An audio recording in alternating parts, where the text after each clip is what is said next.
Kenya risks losing a 3.7 billion worth of anti-malaria nets from the Global Fund due to a bungled procurement process by the Ministry of Health. The process handled by the Kenya Medical Supplies Agency has been flagged by the Global Fund as being irregular, with the fund seeking to move the process to its own procurement, a move that will also deny the country earnings to the tune of 600 million shillings and put at risk over 10 million people who are expected to benefit from the nets.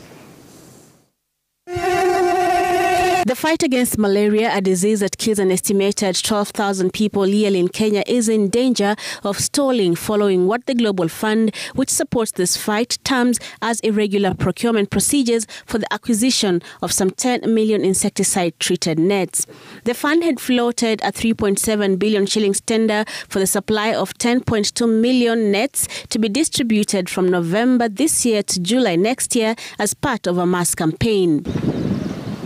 Locally, the tender was floated in January this year, but ran into headwinds soon after, with the Ministry of Health and the Global Fund clashing on the specifications of the nets to be delivered, resulting in an amendment of the tender and extension of the same.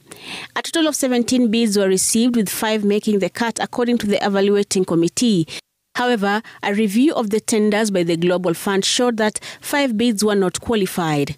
Indeed, only 2 companies, Tianjin, Yorkol and Premium Movers, who were deemed unfit by the Tenders Evaluation Committee, should have made the cut, while Vika Polymers PVT, Shobika Impex and Partech East Africa, which were ranked as qualified, should have been disqualified for incomplete pagination. The Global Fund, in its final assessment of the tenders submitted, says the 2 bids assessed as responsive, Shobika for polyethylene nets and Partech East for polyester nets, failed to meet the mandatory documentation requirement and should not have proceeded to the technical, financial and post-qualification phase. The tender did not yield responsive bids.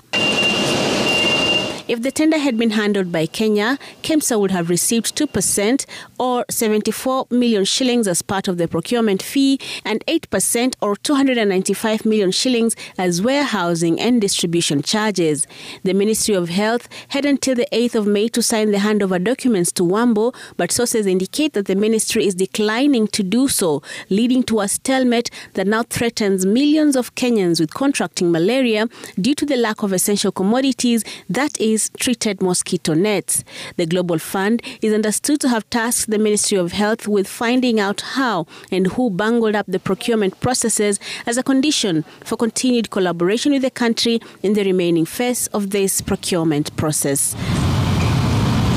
Brenda Wanga, Citizen TV, Nairobi.